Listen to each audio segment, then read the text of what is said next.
Isipin nyo, kung hindi tayo nanakawan ng 1 o 2 trilyon sa loob ng ilang mga taon lamang, kailangan ba natin yan? Hindi. May pera tayo eh. Isipin mo kung anong magagawa mo dun sa 1 trilyon piso. Una-una, kailangan ito paghandaan natin.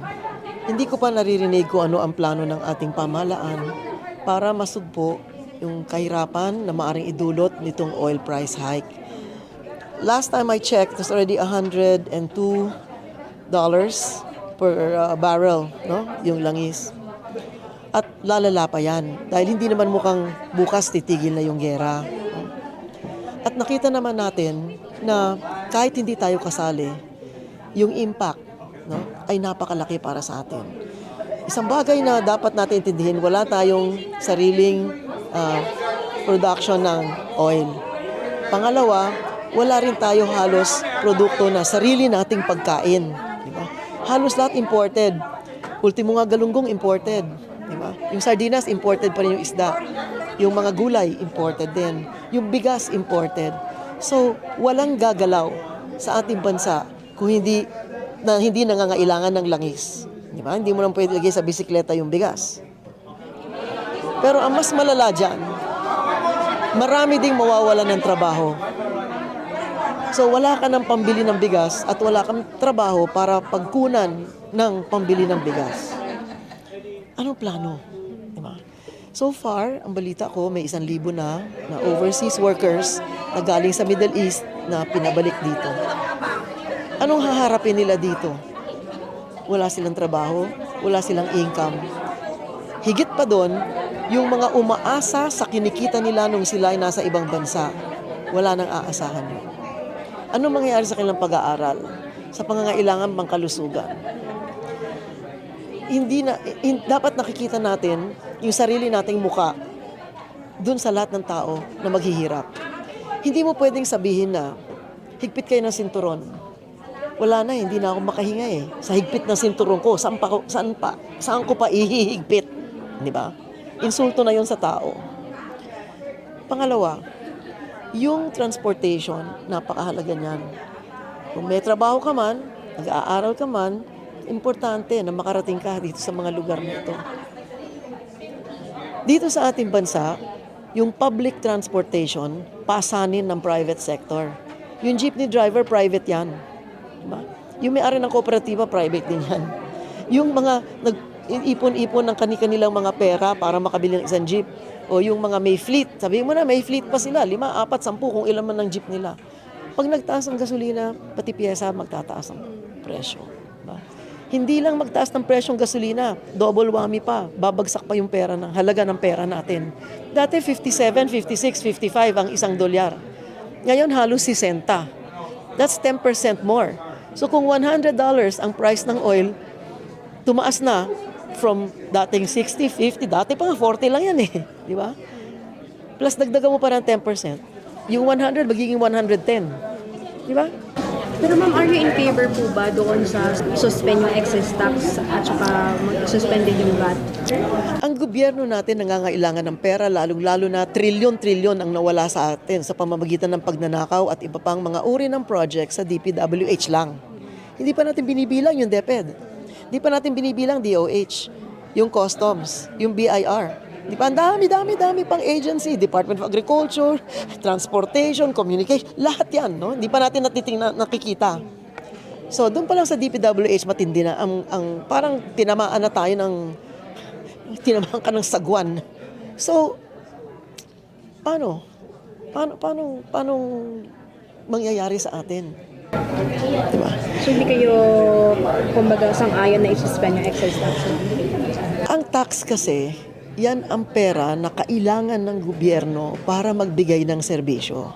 Yan ang pambayad sa teachers. Yan ang pambayad sa police. Yan ang pambayad sa military. Yan ang pambayad sa health workers at mga doktor sa mga public hospitals.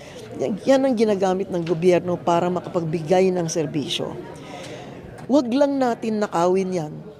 Sapat yan para pangalagaan lahat ng ating pangangailangan. Bawasan mo yan, lumpo yung ating pamahalaan. Ang dapat habulin dyan, hindi yung alisin yung tax. Kasi pag inalis mo yung tax at walang serbisyo yung tao, double huami, di ba? Kailangan, ang sabihin natin, okay lang magbayad kayo ng tax, pero yung tax mo ay napupunta dun sa operasyon ng nanay mo sa ospital.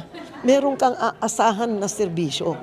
Hindi naman sila magrereklamo dun eh. Kung meron natatanggap lang silang, nakikita lang sila na may katumbas na serbisyo sa taong bayan. Di ba? Madali sabihin, popular yun eh. Hindi lahat ng popular na bagay tama eh. Di ba? Pero ma'am, yung Kasi hindi ko pa nakikita yung statistics. Magkano ang mawawala? Kasi hindi tayo pwede magdesisyon na hindi natin alam kung ano talaga yung consequence niyan. Magkano ang mawawala? Saan natin kukunin yon? Uutang tayo? Uutang ka ng dolyar pagkatapos ang bayad mo times 2 na kagad? how about yung VAT ma'am, to suspend the VAT? Yung VAT kasi, yung VAT para sa akin, magmula pa nung simula, akala namin, temporary lang yon, hindi forever. Dahil binawasan ka na ng tax pag kaltas sa sweldo mo eh. Binawasan ka na ng tax, nagbabayad ka na ng tax, pagbili mo ng gasolina, pagpunta ka sa tindahan para bumili, kailangan mo magbayad ng tax. So, maraming paraan na kukuha yung buwis. Pagkatapos, pagbili mo ng t-shirt, may tax pa yon. So, hindi makatarungan tax kung tutuusin yung VAT. Dahil, bilyonaryo ka man o driver ka ng jeep, yung VAT, pareho para sa lahat ng tao. So, hindi makatarungan tax yan. Pero nung umpisa, nung sinimulan yan, ang tingin ko dyan, temporary. Nakaahon ka na eh. Isipin nyo, kung hindi tayo nanakawan ng 1 o 2 trilyon sa loob ng ilang mga taon lamang, kailangan ba natin yan? Hindi. May pera tayo eh. Isipin mo kung anong magagawa mo dun sa 1 trilyon piso. Di ba? Pero yung clamor nila ma'am, wala daw kasi, ang tagal daw kasi ng ayuda. Dahil sa... Yan. Ibibigyan ko ito ng example. Umaasa tayo sa ayuda. Gaano katagal bago maubos yung pera ng gobyerno, uutang ulit. Bawat isang Pilipino ngayon, 150 mil na utang nyo. Utang nyo sa tindahan, 200 piso, hirap kayo magbayad. Utang nyo sa kapitbahay, 500 piso, hirap kayo magbayad. Utang dun sa cash advance mo, sa boss mo, 1,000, 2,000, hirap ka magbayad. Pero, bawat sanggol na pinapanganak, may utang na 150,000 pesos. Hindi pa siya nakakalakad, may utang na siya na 150,000 pesos. No? So, para sa akin, lahat ito dapat coordinated at malawak yung pag-aaral. Ang gobyerno ay dapat may kaisipan at may puso na para sa kabutihan ng tao ang kanilang lahat na desisyon. Kaya diyan mo makikita kung tayo ba nagtatak sa mamamayan para mas marami tayong pwedeng kurakutin? Yun ang inisip ng tao eh. Kahit saan ako magpunta, wala na ako sa office ngayon, wala na akong katungkulan ngayon, di ba? Hindi naman ako senador ngayon eh. Pero yung dami ng tao, humihingi tulong sa gamot, tulong sa ospital, ang dami-dami po niyan. Kaya, anong nangyayari sa ating buwis? Yun ang dapat may accounting yung gobyerno sa atin eh. Wala eh. Wala. Hindi mo masabi. Paano mo sasabihin para sa kalusugan? Punta ako sa ospital, wala akong mapapala. 6 kami sa isang kama. Ang iniintay ko, minsan 2 oras, 3 oras, hindi pa ako makakita ng doktor. So, anong klaseng serbisyo yan? Diba? Ma'am, sabi po ni Sir yung excess tax, nasa mahigit 300 bilyong piso yung mawawala sa gobyerno.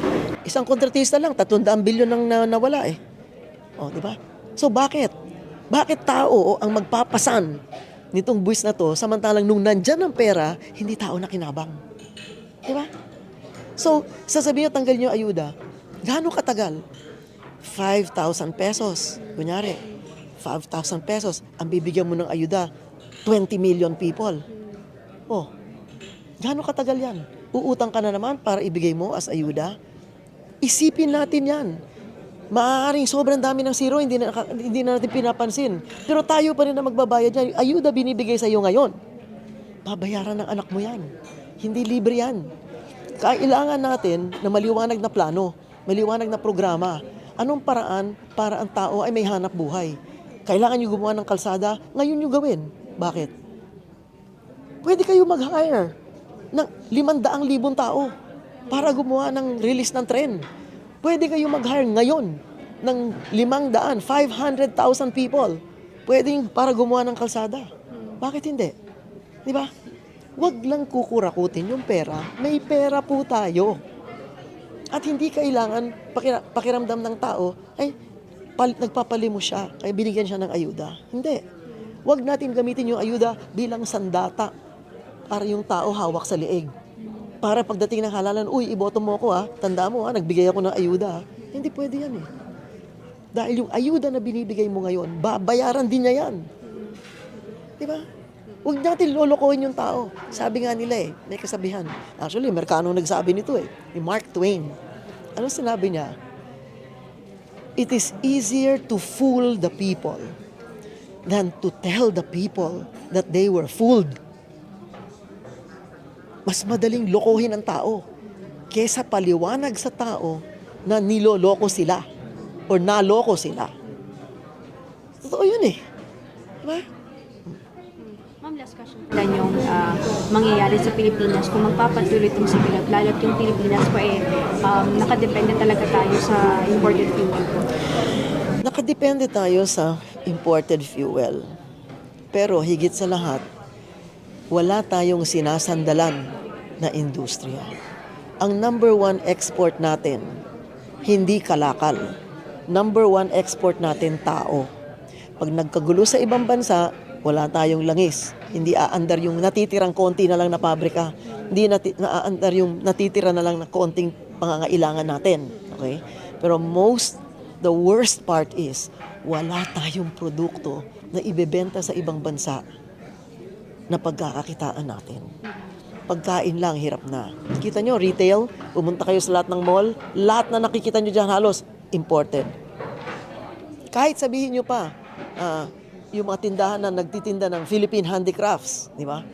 Ang dami dyan. Ang sinulid, imported. Ang gunting, imported. Yung packaging, imported. Yung mga ibang raw materials na ginagawa mo ng duster, imported. Yung tela, panggawa ng duster, imported. Di ba? So, lahat halos inaangkat. Ano ang programa ng gobyerno? Mas mabuti pondohan nila yung mga negosyo na nagsasara na, pondohan nila para mabuhay, para magkaroon ng trabaho yung mga taong natanggal doon sa trabaho na nagsara ng mga pabrika. Di ba? Alam naman nila, may listahan sila sino nagsasara. Buhayin ninyo. Mas malaki ang maitutulong ninyo dahil may produkto yan at may sweldo yung tao nagtatrabaho sa pabrika. At tayo bilang mga manggagawa, tingnan natin yung sarili natin. Bakit ang mga dayuhan hindi nag-iisip na dito maglagay ng kanilang pabrika? Alam mo, isang tinatanong sa akin, bakit kayo nagbabayad 13 months pay? 6 na buwan lang nagtatrabaho yung tao. Di nagulat ako. Paano nangyari yun? Kinumpute ko, kayo mag-compute. Di ba? Lunes hanggang Linggo, ang Sabado at Linggo, walang pasok. Walang pasok. 52 weeks in a year, di 104 days. 104 days, ilan yon? Ang 90 days, 3 buwan. O plus another 14, di 3 buwan at kalahati na yon. Walang pasok. Hindi pumapasok ang tao. No productivity. Zero yan. Okay. Tapos may 25 yata na holiday. Ang Pasko, isang araw Pero ang tao umuwi ng 20 Bumabalik at rest na Enero Paano nag-isang araw yon? O bilangin mo yon. Ilan na yung nawala? Di ba? Hindi pa. All Saints Day. Di ba? Isang araw lang dapat yon. November 1st. O ano nangyari? October 26, umalis na Babalik November 5 Bakit? Walang masakyan. Hindi sila makabalik sa oras dahil wala silang masakyan. Puno yung mga bus, walang tren, walang nothing. So, ano mangyayari?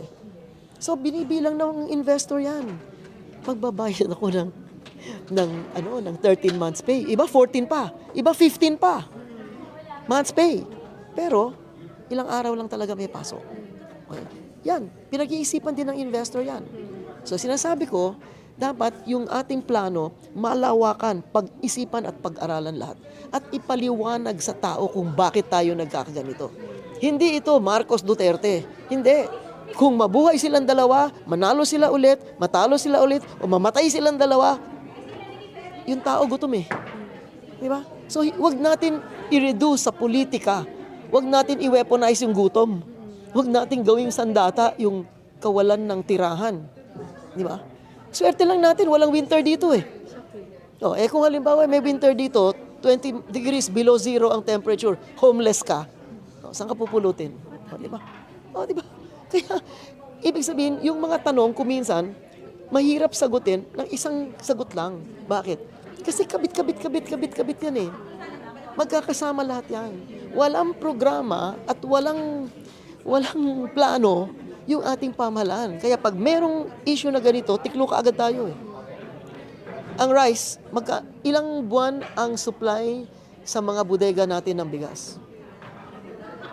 Wala nakakaalam.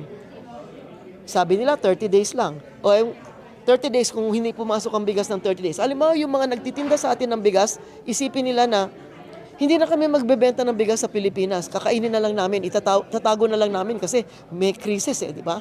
Pag hindi ka binentahan ng bigas, anong gagawin mo? Or pag ang exchange rate 60-1 or 65-1, na nasanay ka sa 55-1, tumaas na 10 piso, ibig sabihin, di ba?